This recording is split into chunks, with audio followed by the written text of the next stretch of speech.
Last લેક્ચરમાં આપણે ભણી ગયા કે કોષરસ પટલ અને કોષ દિવાલ.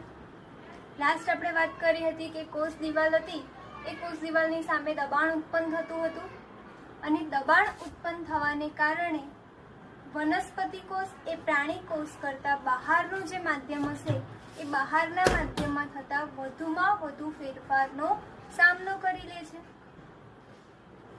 તો હવે આગળ આપણે વાત કરીએ કોષ કેન્દ્ર.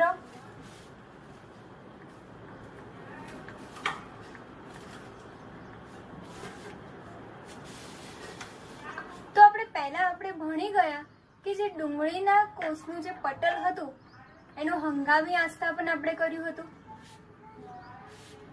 જો આપણે તેની છાલ પર આયોડીનનું ટીપું મૂકતા હતા, એ આયોડીનનું ટીપું મૂક્યા વગર જ જો આપણે તેનો માઇક્રોસ્કોપમાં જોઈએ તો આપણને શું દેખાય?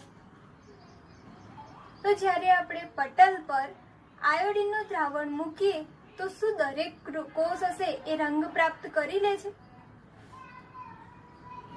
તો તેઓના રાસાયણિક બંધારણ અનુસાર કોષ જે છે એ કોષના અલગ અલગ ભિન્ન એટલે કે જુદા જુદા પ્રદેશોમાં રંગની ભિન્નતા હોય છે અને એ ભિન્નતાને તે પ્રાપ્ત કરે છે.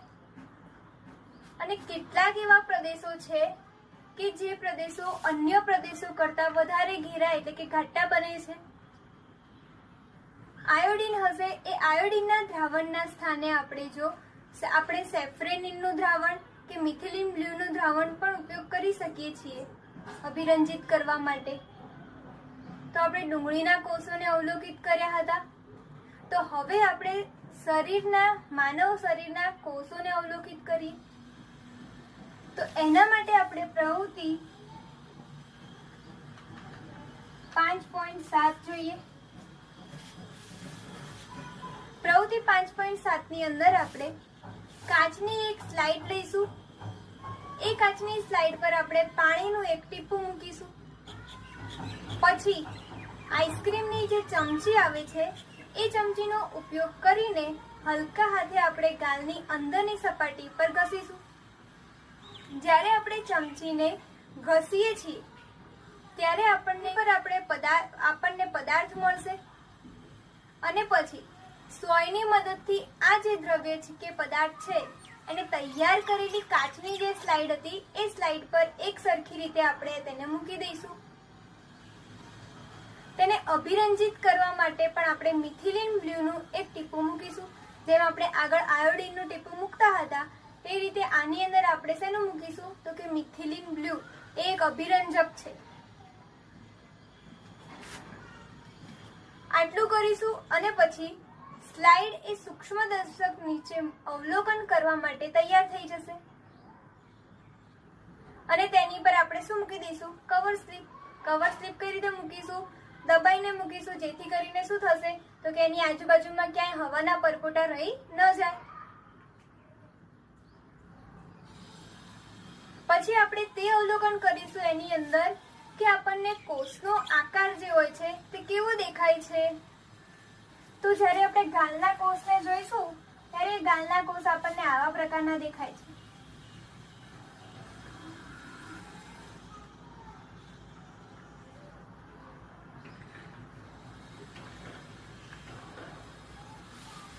ગાલના કોષ આપણે સૂક્ષ્મદર્શક યંત્રની અંદર જોઈશું તો આપણને આ પ્રકારે દેખાય છે.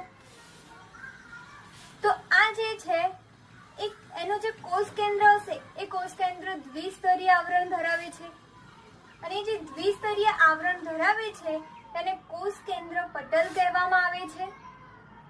અને આ જે કોષ કેન્દ્ર પટલ હશે તે નાના નાના છિદ્રો ધરાવતું હશે. કોષ કેન્દ્ર પટલ હશે એ શું ધરાવતું હશે? આવી રીતે નાના નાના છિદ્રો ધરાવતું હશે. પછી કોષ કેન્દ્ર છે આ કોષ કેન્દ્ર આ જે કોષ કેન્દ્ર છે આ કોષ કેન્દ્ર દ્રવ્યોને તેની બહાર શું કરાવશે? વહન કરાવશે, જે પરિવહન કોષરસ તરફ દર્શાવે છે. કોષ કેન્દ્ર જે છે આ કોષ કેન્દ્ર એ રંગસૂત્ર ધરાવે છે. શું ધરાવતું હશે? કોષ કેન્દ્ર રંગસૂત્ર ધરાવતું હશે.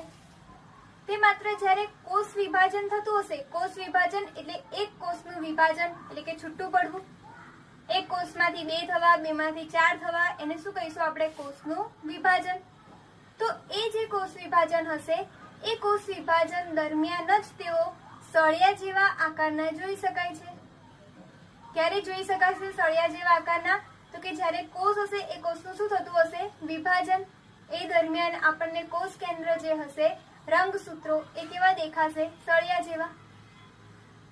રંગસૂત્રો જે છે એ રંગસૂત્રો આનુવંશિકતા માટેના લક્ષણો હશે, એ લક્ષણોની માહિતી હશે, એ માહિતી પિતૃઓ તરફથી તેની પછીની પેઢી જે હશે એ પછીના પેઢીમાં ડીએનએ નું ફૂલ ફોર્મ છે ડીઓક્સી રિબોન્યુક્લિક એસિડ. તો ડીએનએ જે હશે એ ડીએનએ ના અણુઓના સ્વરૂપ ધરાવે છે અને રંગસૂત્રો છે એ ડીએનએ તેમજ પ્રોટીનના બનેલા હોય છે. આ જે રંગસૂત્ર છે એ શેના બનેલા હશે? તો કે ડીએનએ અને બીજું શું હશે? પ્રોટીન.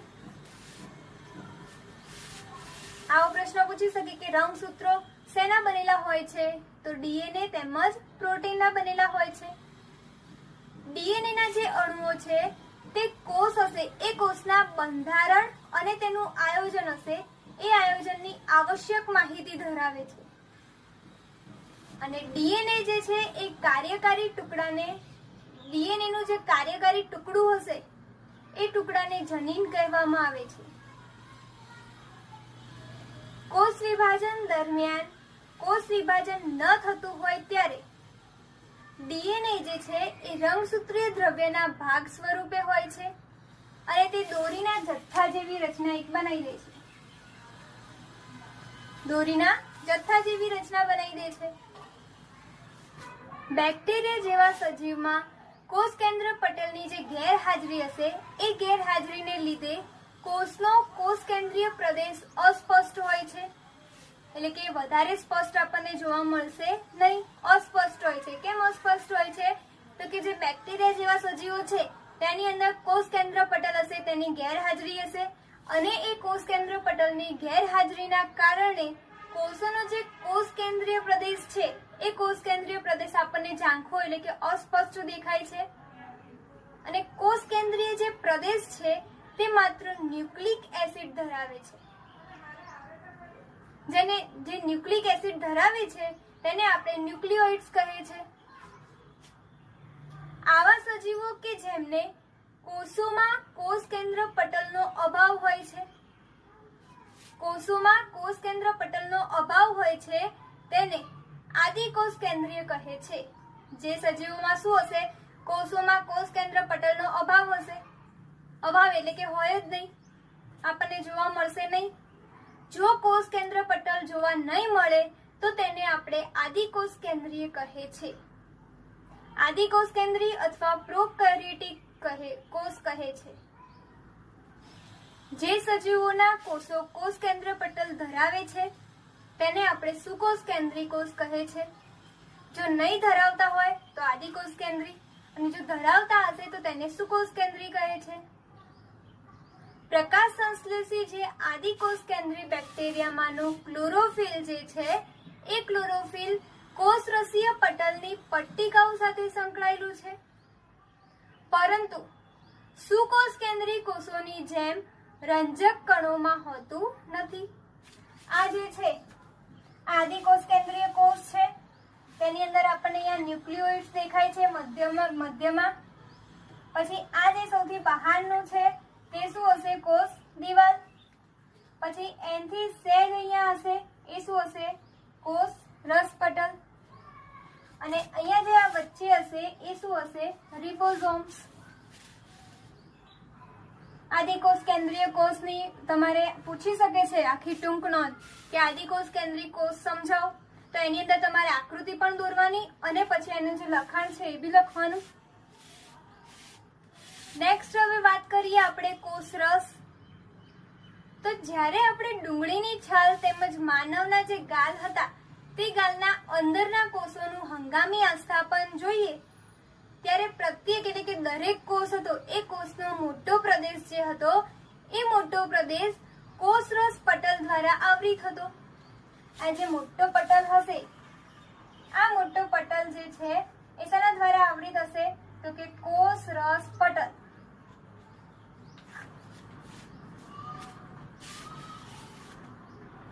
અને એ જે આવૃત હતો તેને આપણે કોષરસ કહે છે.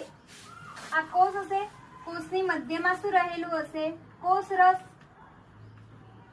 જે શેનાથી આવૃત હશે? કોષરસ પટલથી. તો તેઓ અંગિકાઓ પણ ધરાવે છે અને તે વિશિષ્ટ કાર્યો પણ કરે છે. પછી સુકોષ કેન્દ્રી જે કોષો છે એ સુકોષ કેન્દ્રી કોષો કોષ કેન્દ્ર પટલ તેમજ પટલય કોષીય અંગિકાઓ ધરાવે છે. તો કે પટલય અને કોષીય અંગિકાઓ પણ ધરાવતા હશે. તો એમાં આપણે જોઈ લઈએ કોષીય અંગિકાઓ. તો બધા જ જે કોષ છે એ કોષ પોતાના દ્રવ્યને, આ કોષ જે છે એ કોષ પોતાના દ્રવ્યને, આ જે બહારનું પર્યાવરણ છે, આ કોષ છે અને આ કોષની આ જે બહારનું પર્યાવરણ હશે એ બહારના પર્યાવરણથી અલગ રાખવા માટે પટલ ધરાવે છે. તેમજ જે જટિલ કોષો જેવા કે બહુકોષી સજીવના કોષો, એ બહુકોષી સજીવના કોષો તેમની જટિલ રચના અને કાર્યોને પહોંચી વળવા માટે ઘણી જટિલ રાસાયણિક પ્રક્રિયાઓ દર્શાવતા હોય છે. કોષો જે છે એ કોષો પટલથી જ આવૃત હોય છે અને સાથે સાથે તેઓ નાની નાની અંગિકાઓ ધરાવે છે. સુકોષ કેન્દ્રીય જે કોષ છે એ સુકોષ કેન્દ્રીય કોષની આ લાક્ષણિકતા તેને આદિકોષ કેન્દ્રીય કોષથી અલગ પાડે છે. તો અંતઃકોષરસ જાળ, ગોલ્ગી પ્રસાધન, લાઇસોસોમ્સ, કણાભ સૂત્રો અને રંજક કણો એ વિશિષ્ટ કાર્યો કરતા હોવાથી તે ખૂબ જ અગત્ય ધરાવે છે. તો હવે એમાં આપણે અંતઃકોષરસ જાળ જોઈએ. તો અંતઃકોષરસ જાળ એ પુટિકાઓ અને નલિકાઓની મોટી આવૃત જાળીરૂપ રચના છે. તે લાંબી, નલિકામય કે ગોળાકાર અથવા કોથળી જેવી પુટિકાઓ જેવી રચના ધરાવે છે. તે બે પ્રકારની છે. એક RER જેને ખરબચડી કે કણિકામય અંતઃકોષરસ જાળ કહે છે. તમે જુઓ, ખરબચડી કે કણિકામય જે અંતઃકોષરસ જાળ હશે એ કેવી હશે? આવા પ્રકારની. આ છે પ્રાણીકોષ. પ્રાણીકોષની અંદર ખરબચડી કે કણિકામય અંતઃકોષરસ જાળ આ પ્રકારે દેખાય છે, જેની સ્પષ્ટ આકૃતિ તમારે કે ટેક્સ્ટ બુકના 65 પેજ નંબર પર આપેલ છે. અને બીજું છે SER એટલે કે લીસી અંતઃકોષરસ જાળ. RER એ જે છે ખરબચડી અથવા કણિકામય અંતઃકોષરસ જાળ, તેની સપાટી ખરબચડી છે કારણ કે તેની સપાટી પર કણો જેવી રચના જોવા મળે છે અને એ જે કણો જેવી રચના જોવા મળે છે તેને રિબોસોમ્સ કહે છે. તે સક્રિય કોષોમાં હાજર હોય છે. તે પ્રોટીનનું સંશ્લેષણ કરવાનું પણ સ્થાન છે. કેટલાક પ્રોટીન્સ અને લિપિડ્સ છે તે કોષરસ પટલના બંધારણમાં મદદરૂપ થાય છે અને કેટલાક અન્ય જે પ્રોટીન્સ અને લિપિડ્સ છે તે ઉત્સેચકો અને અંતઃસ્ત્રાવો તરીકે કાર્ય કરે છે. ER ની રચનામાં એટલે કે અંતઃકોષરસ જાળની રચનામાં ઘણી બધી એવી વિવિધતા જોવા મળે છે. તે હંમેશા આપણને જાળીમય તંત્રરૂપ રચનાનું નિર્માણ કરે છે. કોષ કેન્દ્ર અને કોષરસ વચ્ચે કે કોષ રચના જે છે તે વિવિધ પ્રદેશોમાં અંતઃકોષરસ જાળ દ્રવ્યો વહન માટે માર્ગ તરીકેનું કાર્ય કરે છે. અને જે પૃષ્ઠવંશી પ્રાણીઓ છે એ પૃષ્ઠવંશી પ્રાણીઓમાં યકૃતના કોષોમાંથી SER જે છે લીસી અંતઃકોષરસ જાળ એ ઘણા વિષારી જે દ્રવ્યો છે અને દવાઓને બિન વિકાસ બનાવવાની અગત્યની ભૂમિકા ભજવે છે. તો તમારે 63 પેજ નંબર ઉપર બુકમાં પ્રાણી કોષની આકૃતિ આપેલી છે અને 64 નંબરના પેજ ઉપર વનસ્પતિ કોષની આકૃતિ આપેલી છે. તે તમારે આકૃતિ અને નામ નિર્દેશન સાથે એક્ઝામમાં પૂછી શકે છે. તો બીજા નંબરમાં છે ગોલ્ગી પ્રસાધન. આ જે ગોલ્ગી પ્રસાધન છે તો કેમિલો ગોલ્ગી નામના વૈજ્ઞાનિક દ્વારા ગોલ્ગી પ્રસાધનનું સૌપ્રથમ વર્ણન થયું હતું. તે પટલ દ્વારા આવૃત તંત્રની એક બનેલી રચના છે જે એકબીજાને સમાંતર થપ્પીઓમાં ગોઠવાયેલી પુટિકાઓ યુક્ત રચના છે અને આ જે થપ્પીઓમાં ગોઠવાયેલી છે તેને સિસ્ટર્ની કહે છે. ગળિકામય અથવા પુટિકામય રચના હશે તેને શું કહેવામાં આવે છે? સિસ્ટર્ની.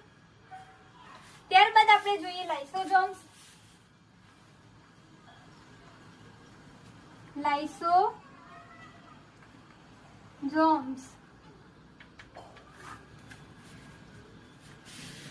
તો આ જે લાઇસોઝોમ્સ છે તે કોષના ઉત્સર્ગ દ્રવ્ય કે કચરો જે હશે એ કચરાને ત્યજતા તંત્રના પ્રકાર તરીકે આવેલી એક રચના છે.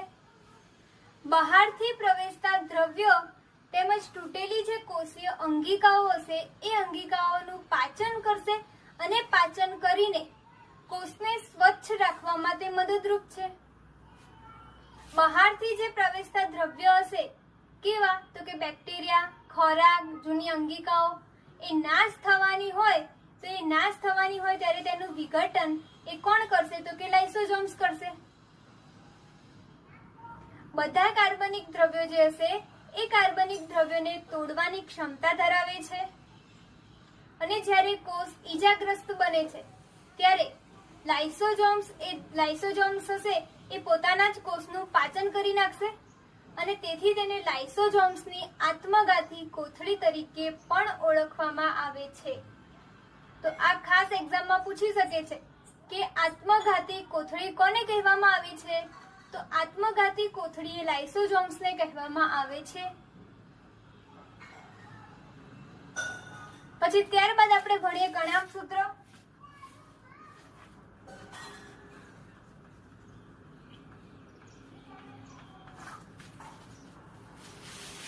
તો કે કણાભ સૂત્ર છે તેને કોષનું શક્તિઘર કહેવામાં આવે છે.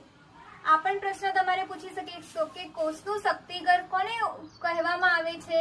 તો કણાભ સૂત્રને. હવે આ જે કણાભ સૂત્ર છે તે બે આવરણ ધરાવે છે. એનું જે બહારનું આવરણ હશે, બાહ્ય આવરણ, એ વધુ છિદ્રિષ્ટ હશે એટલે કે છિદ્રો વાળું હશે. જ્યારે તેનું અંત આવરણ હશે, અંદરનું આવરણ, તે ઊંડા અંતઃપ્રવર્ધો ધરાવતું હશે. આ જે પ્રવર્ધો છે તે પ્રવર્ધો એટીપીના નિર્માણની સાથે રાસાયણિક પ્રક્રિયા માટે વિશાળ એક સપાટી પૂરી પાડે છે અને ઉર્જા જે છે એ ઉર્જા એટીપી એટલે કે એડિનો ટ્રાઇફોસ્ફેટ જે એટીપી નું ફૂલ નેમ છે તો કે એ જે એટીપી છે એ ઉર્જા એટીપી ના સ્વરૂપમાં કણાભ સૂત્રો દ્વારા મુક્ત થશે અને એટીપી જે છે એ કોષનું ઉર્જા ચલણ કે શક્તિ ચલણ તરીકે પણ ઓળખવામાં આવે છે. યાંત્રિક કાર્યો અને સંયોજનો જે હશે એ બનાવવા માટે શરીરમાં એટીપી ના સ્વરૂપમાં ઉર્જાનો એક સમૂહ થાય છે. કણાભ સૂત્રો એ અદ્ભુત અંગિકાઓ છે કારણ કે તેઓ પોતાના જે ડીએનએ છે, ડીએનએ અને રિબોઝોમ્સ ધરાવે છે. તેના કારણે કણાભ સૂત્રો પોતાના કેટલાક પ્રોટીન્સનું નિર્માણ કરવાની પણ ક્ષમતા ધરાવતા હોય છે. ત્યારબાદ આપણે વાત કરીએ રંજક કણોની. તો એ જે રંજક કણો છે તે માત્ર વનસ્પતિ કોષોમાં હોય છે.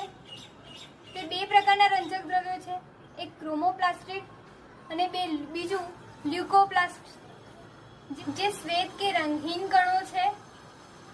રંજક કણો એ ક્લોરોફિલ રંજક દ્રવ્ય ધરાવે તો તે હરિત કણો તરીકે ઓળખાય છે. વનસ્પતિઓ જે છે એ વનસ્પતિઓમાં હરિત કણો એ પ્રકાશ સંશ્લેષણ માટે ઘણા અગત્યના છે. હરિત કણો એ ક્લોરોફિલ સિવાય વધારાના પીળા કે નારંગી રંજક દ્રવ્યો પણ ધરાવતા હોય છે અને રંગહીન કણો જે છે એ પ્રાથમિક કક્ષાની અંગિકાઓ છે કે જેમાં સ્ટાર્ચ, ચરબી અને પ્રોટીન કણિકાઓનો સંગ્રહ થાય છે. હરિત કણના જે આંતરિક આયોજન છે એ આંતરિક આયોજનમાં ઘણા બધા પટલીય સ્તરો દ્રવ્યમાં લટકતા આવેલા હોય છે અને જે દ્રવ્યને સ્ટ્રોમા અથવા આધારક કહે છે. હવે તેમની જે બાહ્ય રચના છે તેમાં કર્ણાભસૂત્રોને મળતી આવતી હશે અને જેમ રંજક કણો છે એ પણ પોતાના ડીએનએ અને રિબોઝોમ્સ ધરાવે છે. પછી નેક્સ્ટ આપણે વાત કરીએ છેલ્લું રસધાની. તો જે રસધાનીઓ છે એ ઘન કે પ્રવાહી પદાર્થોનો સંગ્રહ કરતી કોથળીઓ જેવી રચના છે. ઘન અથવા પ્રવાહી જે પદાર્થ હશે એ પદાર્થોનો સંગ્રહ કરતી એક કોથળી જેવી રચના હશે જેને આપણે રસધાની કહીશું. એ રસધાનીઓ પ્રાણી કોષમાં નાના કદની હોય છે જ્યારે વનસ્પતિ કોષમાં કેવા કદની હશે? મોટા. કેટલાક વનસ્પતિ કોષોમાં કેન્દ્રસ્થ રસધાની જે હશે તે કોષના કદનો 50 થી 90% ભાગ રોકી દે છે. અને વનસ્પતિ કોષ છે એ વનસ્પતિ કોષમાં જે રસધાનીઓ છે એ રસધાનીઓ કોષીય દ્રવ્યો દ્વારા ભરેલી હોય છે એની અંદર, જે કોષને આસુનતા અને બરડતા આપે છે. વનસ્પતિ કોષના જીવનમાં અગત્યના ઘણા બધા દ્રવ્યનો સંગ્રહ રસધાનીઓમાં જ થાય છે, જેમાં એમિનો એસિડ, શર્કરા, કાર્બનિક એસિડ અને કેટલાક પ્રોટીન્સનો સમાવેશ પણ થાય છે. હવે કેટલાક એકકોષીય સજીવો છે એ પોતાના વિશિષ્ટ પ્રકારની જે એક રસધાનીઓ છે એ ધરાવતા હોય છે, જે વધારાના પાણી જે હશે એ વધારાના પાણી અને કેટલાક નકામા જે પદાર્થો હશે એ કોષમાંથી બહાર ત્યાગ કરવામાં તેમની મહત્વની ભૂમિકા ભજવે છે. તો કોષ જે છે એ કોષ પાયાનું બંધારણીય આયોજન ધરાવે છે, જે કોષને વિવિધ કાર્યો કરવામાં મદદરૂપ થાય છે, જેમ કે શ્વસન, પોષણ મેળવવું અને નકામા દ્રવ્યોને દૂર કરવા કે નવા પ્રોટીન્સનું નિર્માણ કરવું. પછી નેક્સ્ટ આપણે વાત કરીએ કોષ વિભાજન. તો કોષ વિભાજનમાં જૂના અથવા મૃત અને ઈજાગ્રસ્ત જે કોષો છે એ ઈજાગ્રસ્ત કોષોના સ્થાને સજીવોમાં ક્રમાનુસાર વૃદ્ધિ જે હશે એ વૃદ્ધિથી નવા કોષો એની અંદર નિર્માણ થાય છે અને પ્રજનન માટે જન્યુ કોષોનું નિર્માણ આવશ્યક છે. જે ક્રિયા દ્વારા આ જે જન્યુ કોષો જનન કોષોનું નિર્માણ થશે તે ક્રિયા દ્વારા નવા કોષનું પણ નિર્માણ થાય છે અને આ જે નવા કોષનું નિર્માણ થાય છે તેને કોષ વિભાજનની ક્રિયા કહે છે. હવે આ જે કોષ વિભાજન છે તેના બે પ્રકારો છે.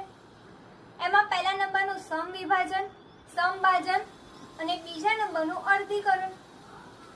તો કોષ વિભાજનની તે ક્રિયા કે જે વૃદ્ધિ હશે એ વૃદ્ધિ માટે મોટે ભાગે કોષ વિભાજન થાય છે, કોષની વૃદ્ધિ માટે વિભાજન થાય છે, તેને આપણે સમભાજન કહે છે. અને આ જે ક્રિયા છે આ ક્રિયામાં પ્રત્યેક કહેવાતો જે માતૃકોષ હશે એ માતૃકોષ હશે આ માતૃકોષ. આ જે માતૃકોષ હશે તે વિભાજન પામશે. એટલે વિભાજન પામશે એટલે એક માતૃકોષમાંથી બે બાળકોષોનું નિર્માણ થશે. તો જે બાળકોષો છે એ બાળકોષો માતૃકોષ જેટલા જ રંગસૂત્રો ધરાવતું હશે અને તે સજીવ જે છે એ સજીવોમાં વૃદ્ધિ અને પેશીઓનું જે સમારકામ હશે એ સમારકામમાં મદદરૂપ થાય છે. પછી પ્રાણીઓ છે એ પ્રાણીઓના વનસ્પતિઓના પ્રજનન અંગે અથવા પેશીનું જે નિયત કોષ વિભાજન હશે એ નિયત કોષ વિભાજનને પામીને જન્યુ કોષોમાં નિર્માણ કરે છે. જન્યુ કોષોમાં નિર્માણ કરશે જેઓ પછીથી ફલન પામી અને સંતાનનું એક નિર્માણ કરે છે, જેમાં સતત બે વિભાજન સંકળાયેલા છે. જ્યારે કોષ અર્ધીકરણ દ્વારા વિભાજન પામે છે, અર્ધીકરણ એટલે કે 1/2 અને 2/4, એટલે કે જ્યારે તેમાં અર્ધીકરણ થાય છે, વિભાજન થાય છે, પછી ફલન પામીને સંતતિનું નિર્માણ કરે છે અને તેઓ ભિન્ન ક્રિયા દ્વારા વિભાજન પામે છે, જેને આપણે અર્ધીકરણ કહીએ છીએ.